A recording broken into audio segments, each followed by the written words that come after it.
नमस्कार साथियों, तो आपका स्वागत है एक न्यू लेक्चर में, बहुत ही महत्वपूर्ण लेक्चर में। जिस लेक्चर में अपन लोग कक्षा 10 के बहुत ही महत्वपूर्ण क्वेश्चन करने वाले हैं और वो क्वेश्चन करने वाले हैं जो बोर्ड में सीधे ही आपसे पूछे जाएंगे। और देर ना करते हुए दोस्तों अपन लोग लेक्चर को स्टार्ट करते हैं और बहुत ही महत्वपूर्ण क्वेश्चन कर लेते हैं जो सीधे बोर्ड में पूछे जाएंगे। दोस्तों पहला क्वेश्चन ये रहा आपकी स्क्रीन पर। दोस्तों जल्दी जल्दी आप लोग कमेंट बॉक्स में जवाब देते रहिए। चलिए दोस्तों क्वेश्चन को स्टार्ट कर लेते हैं। क्वेश्चन नंबर फर्स्ट दिया गया है दोस्तों, कार्बन के परमाणु क्रमांक कितने हैं। दोस्तों तो आपको बताना कार्बन का जो परमाणु क्रमांक होता है वो कितना होता है। दोस्तों ऑप्शन नंबर ए है 4 होता है, ऑप्शन नंबर बी है 6 होता है, ऑप्शन नंबर सी है 8 होता है और ऑप्शन नंबर डी है 12 होता है। दोस्तों जल्दी से जवाब दीजिए कमेंट बॉक्स में कि कार्बन के परमाणु क्रमांक कितना होता है, कार्बन का जो परमाणु क्रमांक होता है। चलिए देखिए दोस्तों इसका आंसर देख लेते हैं। दोस्तों तो इसका आंसर हो जाता है ऑप्शन नंबर बी दोस्तों 6। क्योंकि दोस्तों कार्बन का परमाणु क्रमांक दोस्तों कितना होता है, 6 होता है। क्योंकि आपको पता है कि जो कार्बन होता है वो 6 और 12 के रूप में पाया जाता है। तो जे क्या हो जाता है दोस्तों, उसका एटॉमिक नंबर। दोस्तों क्या है एटॉमिक नंबर, जिसको परमाणु क्रमांक बोलते हैं। और जे क्या हो जाता है दोस्तों, उसका मास नंबर, जिसको परमाणु द्रव्यमान बोलते हैं। आशा करते हैं आपको समझ में आ गया होगा दोस्तों। तो वीडियो को लाइक और चैनल को सब्सक्राइब कर दीजिए। चलिए बढ़ते हैं अगले क्वेश्चन की तरफ। और क्वेश्चन नंबर सेकंड ये रहा आपकी स्क्रीन पर। दोस्तों क्वेश्चन नंबर सेकंड क्या है, एथेनॉल का रासायनिक सूत्र क्या है। चलिए दोस्तों जल्दी जल्दी बताइए एथेनॉल का रासायनिक सूत्र क्या है। दोस्तों कमेंट बॉक्स भर जाना चाहिए क्योंकि आज अपन लोग फुल एनर्जी के साथ आए हैं और वो क्वेश्चन लाए हैं दोस्तों जो आपके बोर्ड एग्जाम में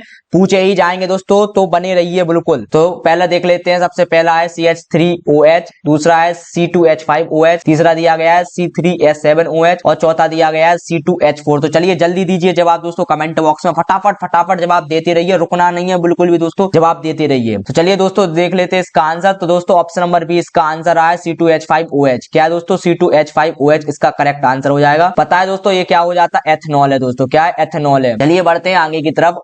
और अगला क्वेश्चन ये रहा आपकी स्क्रीन पर, पेट्रोलियम गैस में मुख्य रूप से कौन सा हाइड्रोकार्बन पाया जाता है। आपको बताना है जो पेट्रोलियम गैस होती है उसमें मुख्य रूप से कौन सा हाइड्रोकार्बन पाया जाता है। तो ऑप्शन नंबर ए दिया गया है मीथेन, ऑप्शन नंबर बी दिया गया है प्रोपेन, ऑप्शन नंबर सी दिया गया है ब्यूटेन और ऑप्शन नंबर डी दिया गया है एथेन। जल्दी जल्दी जवाब दीजिए, जल्दी जल्दी जवाब देते रहिए। तो चलिए देख लेते हैं इसका आंसर कि इसका आंसर कौन सा है। तो दोस्तों इसका आंसर हो जाता है option number C butane. Option number C क्या है दोस्तों, ब्यूटेन। ब्यूटेन इसका करेक्ट आंसर हो जाता है। चलिए बढ़ते हैं अगले क्वेश्चन की तरफ। क्वेश्चन नंबर 4 कर लेते हैं।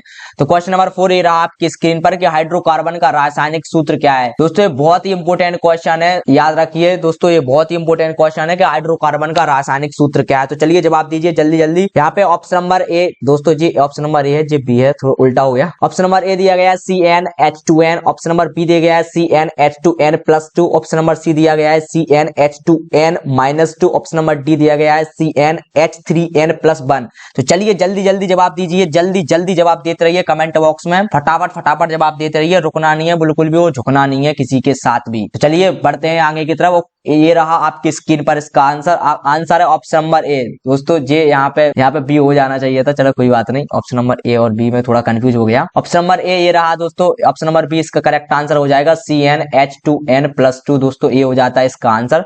चलिए बढ़ते हैं अगले क्वेश्चन की तरफ। और क्वेश्चन नंबर 5 ये रहा आपके स्क्रीन पर। कमेंट बॉक्स में आपको बताना है कि ये जो क्वेश्चन मैं करवा रहा हूँ वो आपके लिए कितने महत्वपूर्ण साबित हो रहे हैं, आपको समझ में आ रहा है या नहीं। दोस्तों ये भी कमेंट बॉक्स में जरूर बताना है आपको कि आपको समझ में आ रहा है या नहीं। तो चलिए बढ़ते हैं अगले क्वेश्चन की तरफ। कौन सा यौगिक एथेनॉल का उपयोग नहीं है। आपको बताना है कौन सा ऐसा यौगिक है जो एथेनॉल का उपयोग नहीं है। शराब, ऑप्शन नंबर बी दिया गया है जैव ईंधन, ऑप्शन नंबर सी दिया गया है सिरका और ऑप्शन नंबर डी दिया गया है दवा निर्माण। तो आपको बताना है, तो जल्दी जल्दी कमेंट बॉक्स में जवाब देते रहिए। कमेंट बॉक्स में आप लोग जवाब नहीं देते, कमेंट बॉक्स में जवाब जरूर दीजिएगा, इससे आपको ये पता चलेगा कि मेरे को कितना आता है। तो कमेंट बॉक्स में जवाब जरूर दीजिएगा। चलिए देख लेते हैं इसका आंसर। ऑप्शन नंबर सी इसका आंसर है दोस्तों सिरका। सिरका क्या है दोस्तों, एथेनॉल का उपयोग नहीं है। चलिए बढ़ते अगले क्वेश्चन की तरफ। क्वेश्चन नंबर 6 ये रहा आपकी स्क्रीन पर। क्वेश्चन नंबर 6 ये रहा आपकी स्क्रीन पर। देख लेते हैं कौन सी प्रक्रिया में एथेनोइक अम्ल और एथेनॉल एस्टर बनाते हैं। तो आपको बताना है ऐसी कौन सी प्रक्रिया जिसमें एथेनोइक अम्ल और एथेनॉल एस्टर बनाते हैं। तो बताइए दोस्तों, अम्लीकरण, एस्टीकरण,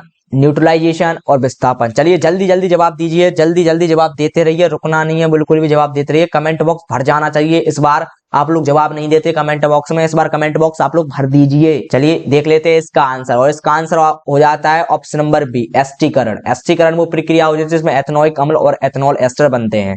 चलिए देख लेते हैं अगला क्वेश्चन। और क्वेश्चन नंबर 7 ये रहा आपकी स्क्रीन पर। पॉलीथीन बनाने के लिए उपयोग किया जाने वाला मोनोमर क्या है। आपको ये बताना है कि पॉलीथीन में जो उपयोग करते हैं अपन लोग मोनोमर, उसको वो क्या है दोस्तों? तो इथेन है, एथेन है, या फिर प्रोपीन है, या फिर ब्यूटीन है। चलिए जल्दी से जवाब दीजिए। चलिए फटाफट जवाब देते रहिए। देखिए देख लेते हैं इसका आंसर। तो ये रहा इसका answer, option number B, ethene. Ethene इसका करेक्ट आंसर हो जाता है। चलिए बढ़ते हैं अगले क्वेश्चन की तरफ। और क्वेश्चन नंबर 8 ये रहा आपकी स्क्रीन पर कि IUPAC का पूर्ण नाम क्या है? वेरी इंपोर्टेंट क्वेश्चन, बहुत ही महत्वपूर्ण क्वेश्चन है दोस्तों क्लास 10th के पर दोस्तों। चलिए इसका आंसर जवाब दीजिए कि इंटरनेशनल, ऑप्शन नंबर ए दिया गया है, international union on physical and applied chemistry, option number B दिया गया है, international union of pure and applied chemistry, option number C दिया गया है, Indian union of physics and applied chemistry, option number D दिया गया है, Indian union of pure and applied chemistry. चलिए जल्दी जवाब दीजिए इसका आंसर। इसका आंसर तो आपको आना ही चाहिए अगर आपने क्लास 10th पढ़ी है तो। चलिए देख लेते हैं इसका आंसर, और इसका आंसर हो जाता है option number B, international union of pure and applied chemistry इसका करेक्ट आंसर है दोस्तों। क्या है करेक्ट आंसर? चलिए बढ़ लेते हैं अगले क्वेश्चन की तरफ। क्वेश्चन नंबर 9 ये रहा आपकी स्क्रीन पर। साबुन के माइसेल निर्माण के लिए कौन सा माध्यम आवश्यक है आपको बताना है? ऑप्शन नंबर ए है तेल, ऑप्शन नंबर बी है जल, ऑप्शन नंबर सी है अम्ल, और ऑप्शन नंबर डी है एल्कोहल। तो चलिए जल्दी से जवाब दीजिए, फटाफट जवाब दीजिए कमेंट बॉक्स में। चलिए देख लेते हैं इसका आंसर। इसका आंसर करेक्ट हो जाता है जल, ऑप्शन नंबर बी जल, इसको H2O भी बोलते हैं। ये साबुन के माइसेल निर्माण के लिए एक माध्यम का काम करता है। चलिए देख लेते हैं क्वेश्चन नंबर 10। क्वेश्चन नंबर 10 दिया गया है, कौन सा यौगिक कार्बोक्सिलिक अम्ल है? चलिए दोस्तों वेरी इंपोर्टेंट क्वेश्चन दोस्तों, बहुत इंपोर्टेंट क्वेश्चन है। CH3COOH, ऑप्शन नंबर दिया गया है C2H5OH, ऑप्शन नंबर सी दिया गया है CH4, और ऑप्शन नंबर डी दिया गया है C2S6। चलिए जल्दी से जवाब दीजिए इसका कमेंट बॉक्स में, फटाफट जवाब देते रहिए। चलिए देख लेते हैं इसका आंसर। इसका करेक्ट आंसर हो जाता है ऑप्शन नंबर ए CH3COOH। ये क्या हो जाता है दोस्तों? कार्बोक्सिलिक अम्ल हो जाता है। चलिए बढ़ते हैं अगले क्वेश्चन की तरफ। क्वेश्चन नंबर फर्स्ट ये रहा आपकी स्क्रीन पर दोस्तों। ये वेरी इंपोर्टेंट क्वेश्चन है, ये वेरी इंपोर्टेंट क्वेश्चन है दोस्तों क्लास 10 के। मैं प्रीवियस ईयर क्वेश्चन करवा रहा हूं दोस्तों, आपको कहीं जाने की जरूरत नहीं है, बने रहिए मेरे साथ। कार्बन की संयुक्तशीलता जिसको कैटिनेशन भी बोलते हैं दोस्तों, क्या है? उदाहरण दीजिए। तो ये रहा इसका उत्तर कि कार्बन की जो संयुक्तशीलता वह गुण है जिसके कारण कार्बन अपने जैसे अन्य परमाणुओं के साथ, जैसे एकल, युग्म या त्रिक बंधु द्वारा लंबी श्रृंखला या फिर रिंग बना सकता है। जैसे दोस्तों जैसे ये हो गया CH3 CH2 CH2 CH2 CH3 दोस्तों, ये हो गया क्या हो गया दोस्तों? इसका कैटिनेशन। कि कार्बन की संयुक्तशीलता वह गुण होता है जिसके द्वारा कार्बन एकल बंध, त्रिक बंधु द्वारा एक लंबी श्रृंखला या फिर रिंग बना सकता है। तो उसको क्या बोलेंगे दोस्तों अपन लोग? कार्बन की संयुक्तशीलता। जैसे दोस्तों उदाहरण भी दिया गया है, CH4 एक मीथेन हो गया, C2S6 क्या हो गया? एथेन हो गया, और प्रोपेन CH3H8 जो प्रोपेन हो गया दोस्तों। तो ये हो गया इसका आंसर। तो चलिए दोस्तों बढ़ते हैं अगले क्वेश्चन की। तो क्वेश्चन नंबर 2 ये रहा आपकी स्क्रीन पर कि साबुन और डिटर्जेंट में अंतर क्या है दोस्तों? बताइए जल्दी से जल्दी कमेंट बॉक्स में इसका आंसर दे पा रहे हैं आप, जवाब जरूर दीजिएगा दोस्तों। चलिए देख लेते हैं इसका उत्तर। तो दोस्तों ये रहा इसका उत्तर की विशेषताएं, संरचना, कार्य और उपयोग देख लेते हैं। तो दोस्तों सबसे पहले विशेषता क्या साबुन की देख लेते हैं। तो सबसे पहले उसकी संरचना देख लेते हैं। सोडियम तथा पोटेशियम की लवण से दोस्तों क्या होता है? साबुन बनता है। और डिटर्जेंट दोस्तों क्या हो जाता है? सल्फोनेट और सल्फेट की लवण से बनता है। कार्य क्या दोस्तों? कठोर पानी में कम प्रभावी होते हैं दोस्तों, जैसे और ये कठोर पानी में प्रभावी होते हैं डिटर्जेंट। उपयोग क्या हो जाते हैं दोस्तों? त्वचा की सफाई के लिए उपयोग किए करते हैं दोस्तों, और डिटर्जेंट के लाने कपड़े और बर्तन धोने के लिए उपयोग करते हैं दोस्तों। आशा करते हैं आपको समझ में आ गया होगा कि साबुन और डिटर्जेंट में अंतर क्या हो जाते हैं। चलिए बढ़ते हैं अगले क्वेश्चन की तरफ। और क्वेश्चन नंबर 3 ये रहा आपकी स्क्रीन पर कि कार्बनिक यौगिकों की प्रमुख विशेषताएं बताइए। तो दोस्तों ये बहुत इंपोर्टेंट क्वेश्चन है दोस्तों क्लास 10th के बेसिस पे, वेरी इंपोर्टेंट क्वेश्चन है दोस्तों। इस क्वेश्चन को आप लोग करके जाइए कि कार्बनिक यौगिकों की प्रमुख विशेषताएं क्या हो जाती है। ये बहुत इंपोर्टेंट क्वेश्चन है। चलिए देख लेते हैं इसका उत्तर। और उत्तर दोस्तों ये रहा कि कार्बनिक यौगिक मुख्यतः कार्बन और हाइड्रोजन से बने होते हैं। सेकंड दोस्तों इनमें जो सहसंयोजक बंध पाए जाते हैं दोस्तों, याद रखना। और तीसरा है वे जल में घुलनशील नहीं होते हैं दोस्तों, ये जल में घुलनशील नहीं होते लेकिन कार्बनिक विलायकों में घुल जाते हैं दोस्तों। और चौथा पॉइंट है ये धीमी दर से प्रतिक्रिया दर्शाते हैं। रिएक्शन दोस्तों कैसे दर्शाएंगे? ये धीमी दर से, यानी कि जो रिएक्शन की रेट होती है दोस्तों वो क्या होती है दोस्तों? बहुत ही धीमी होती है। चलिए दोस्तों बढ़ते हैं अगले क्वेश्चन की तरफ। क्वेश्चन नंबर 4 ये रहा आपकी स्क्रीन पर। साबुन के क्रियाकलाप को समझाइए दोस्तों। तो आपको साबुन की क्रियाकलाप को समझाना है। तो ये रहा आपका उत्तर दोस्तों कि साबुन की सफाई की क्रिया इसके हाइड्रोफिलिक और हाइड्रोफोबिक गुणों आधारित होता है। यह गंदगी और तेल के गुणों को पानी में घुलनशील बनाकर हटाता है दोस्तों। तो ये क्या काम करता है दोस्तों? ये तेल जो गंदगी के जो कण तो आपके कपड़ों पर लगे हैं उनको घोल के और वहां से हटाने का काम करता है दोस्तों। तो समझ में आ गया होगा आप। चलिए दोस्तों क्वेश्चन नंबर 5 देख लेते हैं। एस्टीकरण अभिक्रिया क्या है, इसे समझाइए। तो दोस्तों इसका ये रहा उत्तर, जब कार्बोक्सिलिक अम्ल और एल्कोहल परस्पर प्रतिक्रिया करते हैं, मतलब रिएक्शन करते हैं, तो एस्टर और पानी बनाते हैं दोस्तों। इस क्रिया को एस्टीकरण की क्रिया बोलते हैं। जैसे दोस्तों क्या हो गया, CH3COOH प्लस C2H5OH, किसके प्रेजेंट में, H2SO4 दोस्तों। H2SO4 के प्रेजेंट में जब ये क्रिया करेंगे दोस्तों तो क्या बनेगा, CH3COO C2H5 प्लस H2O दोस्तों, ये बन जाता है।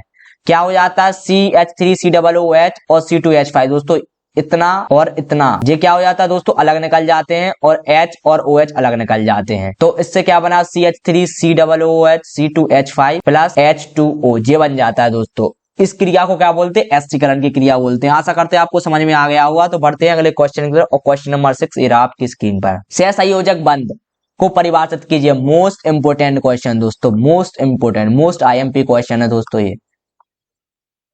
कोवलेंट बॉन्ड क्या चीज है दोस्तों, तो ये रहा उसका उत्तर, जब दो परमाणु अपने बाहरी कक्ष के इलेक्ट्रॉनों को साझा करके स्थिरता प्राप्त करते हैं तो उनके बीच बनने वाले बंध को सहसंयोजक बंध या फिर कोवलेंट बॉन्ड बोलते हैं। जैसे दोस्तों मैंने यहाँ पे Cl लेके रखा है और यहाँ पे मानो एक और Cl लेके रखा है। तो दोस्तों ये क्या कर रहा है, आपस में दोस्तों क्या कर रहा है, इलेक्ट्रॉनों को शेयर कर रहे हैं। दोस्तों ये क्या कर रहे हैं, आपस में इलेक्ट्रॉनों को शेयर कर रहे हैं। दोस्तों ये आपस में इलेक्ट्रॉनों को शेयर कर रहे हैं, तो इनसे बने हुआ दोस्तों जो बॉन्ड होगा उसको बोलेंगे कोवलेंट बॉन्ड। क्या बोलेंगे, कोवलेंट बॉन्ड, सहसंयोजक बंध। आशा करते हैं आपको समझ में आ गया होगा दोस्तों। जैसे H2 हो गया, O2 हो गया, CH4 हो गया, और एक एग्जाम्पल मैंने Cl2 भी ले लिया दोस्तों। तो चलिए बढ़ते हैं अगले क्वेश्चन की तरफ। क्वेश्चन नंबर 7 ये रहा आपकी स्क्रीन पर, कि हाइड्रोकार्बन के संतृप्त तो सैचुरेटेड और असंतृप्त यौगिकों में अंतर लिखिए दोस्तों। वेरी इंपोर्टेंट क्वेश्चन, ये भी दोस्तों बहुत बार पूछा गया है दोस्तों बोर्ड के एग्जाम में। तो दोस्तों इस क्वेश्चन को करके ही जाइए, क्योंकि ये आपके बोर्ड में 100% आने वाला है, मैं गारंटी के साथ बोल रहा हूं दोस्तों।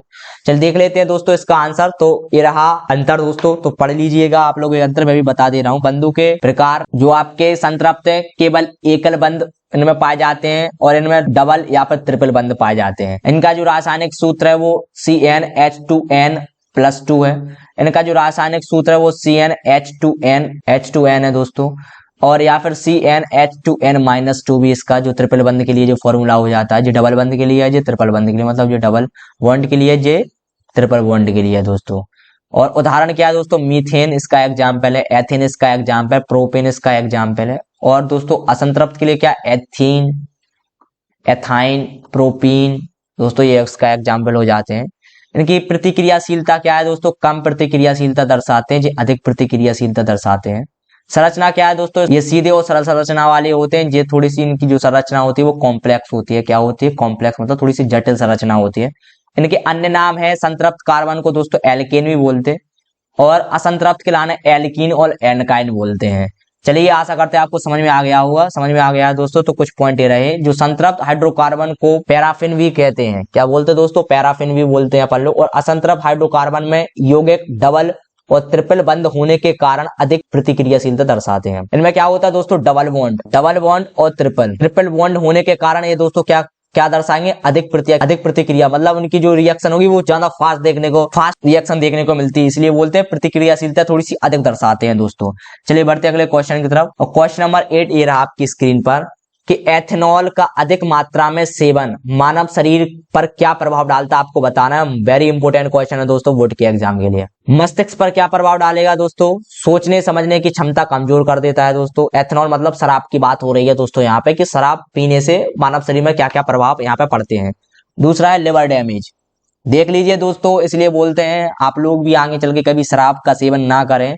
मैं आपको ये समझाना चाह रहा हूँ दोस्तों। देखिए क्या क्या यहाँ पे प्रभाव होते हैं, और पूरा लाइफ को डैमेज कर देता है दोस्तों। लिवर पर क्या होता है दोस्तों, लिवर का डैमेज है, अधिक सेवन से लिवर भी खराब हो जाता है दोस्तों। क्या हो सकता है इसमें, सिरोसिस हो जाता है दोस्तों लिवर के अंदर। हृदय पर क्या प्रभाव डालता है दोस्तों, ब्लड का जो प्रेशर है दोस्तों बढ़ जाता है। हृदय रोग जो दोस्तों हार्ट डिसीज होती है वो होती है दोस्तों इससे, जैसे हार्ट अटैक वगैरह हो गया ये आ जाता है, क्योंकि जब दोस्तों ब्लड प्रेशर बढ़ जाएगा तो आपका जो हार्ट है वो ज्यादा पंप करेगा। जब ज्यादा पंप करेगा तो हार्ट फेल होने के चांसेस बढ़ जाते हैं। डिप्रेशन दोस्तों, डिप्रेशन का शिकार जो हो जाते हैं दोस्तों, उस पर बहुत बुरा असर पड़ता है। मानसिक स्वास्थ्य पर बुरा असर पड़ता है दोस्तों। इस वजह से डिप्रेशन का शिकार भी हो जाते हैं। आदत का बनना सबसे ज्यादा दोस्तों खतरनाक है।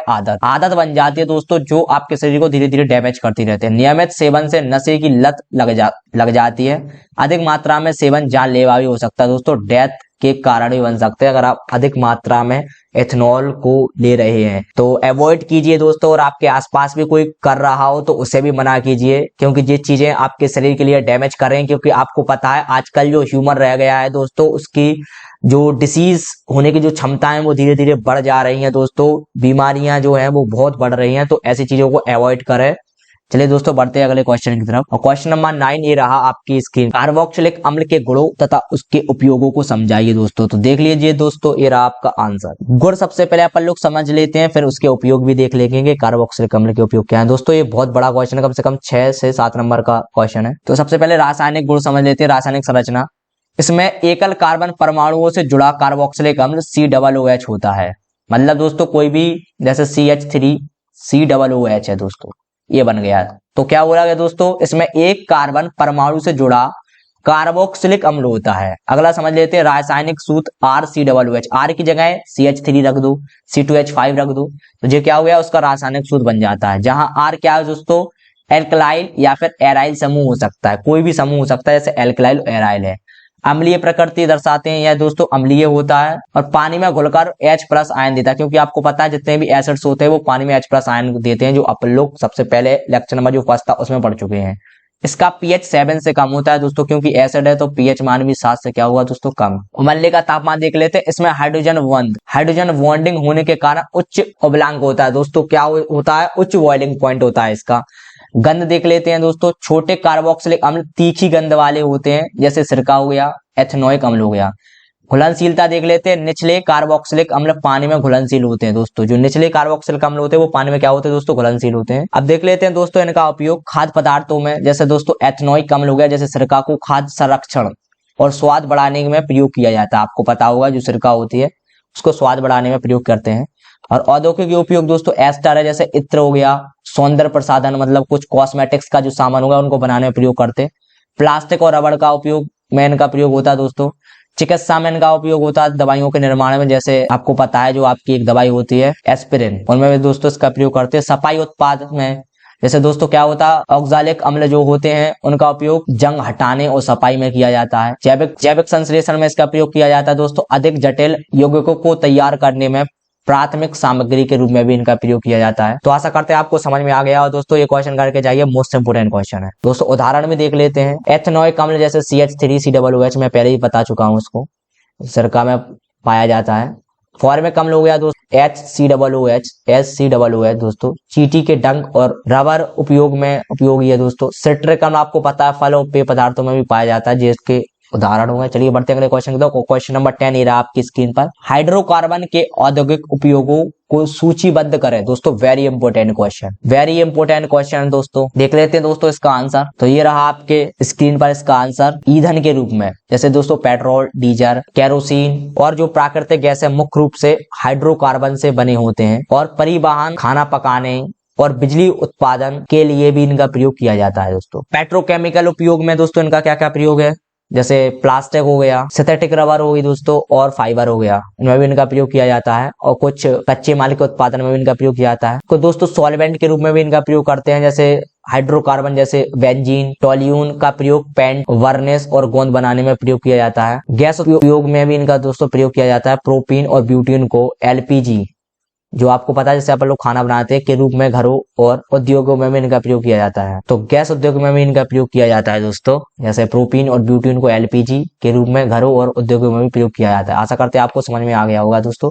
समझ में आ गया है दोस्तों। तो ये भी इनके और कुछ आंसर यहाँ पे दिए गए हैं कि औद्योगिक रासायनिकों के निर्माण में प्रयोग किया जाता है, जैसे एथीन C2H4, C3H6 का प्रयोग एथेनॉल, पॉलीमर, अन्य रासायनिक पदार्थों को बनाने में किया जाता है। लुब्रिकेंट और वैक्स निर्माण में भी इनका प्रयोग किया जाता है, जैसे उच्च श्रृंखला वाले हाइड्रोकार्बन का प्रयोग मशीनरी में लुब्रिकेंट और मोमबत्तियों के बनाने में प्रयोग किया जाता है। अगला है दोस्तों रसायनों का संश्लेषण। रसायनों के संश्लेषण में जैसे एसिटिक अम्ल हो गया, और दोस्तों क्या है दोस्तों ब्यूटाडीन हो गया, और अन्य रसायन बनाने में भी इनका प्रयोग किया जाता है। और परफ्यूम और कॉस्मेटिक्स के कुछ सामान बनाने में भी इनका प्रयोग किया जाता है। अगला है ग्लास और सीमेंट उद्योग में भी इनका प्रयोग किया जाता है। जैसे आपको पता है पेट्रोलियम उत्पादों का उपयोग इन उद्योगों में ऊर्जा स्रोत के रूप में भी प्रयोग किया जाता है। कृषि रसायनों में भी इनका प्रयोग किया जाता है दोस्तों, कीटनाशक उर्वरक तैयार करने में। नोट है दोस्तों, हाइड्रोकार्बन उद्योग में ऊर्जा और रासायनिक निर्माण का मूल स्रोत है दोस्तों हाइड्रोकार्बन, और आधुनिक जीव शैली का आधार भी है दोस्तों। आशा करते हैं आपको समझ में आ गया होगा। अगर आपको समझ में आ गया है दोस्तों, तो चलिए बढ़ते हैं अगले क्वेश्चन की तरफ। और दोस्तों यहीं पर क्वेश्चन खत्म होते हैं, तो वीडियो को लाइक और चैनल को सब्सक्राइब जरूर कर ले। धन्यवाद, थैंक यू। मिलते हैं अगले लेक्चर में। Bye bye, take care.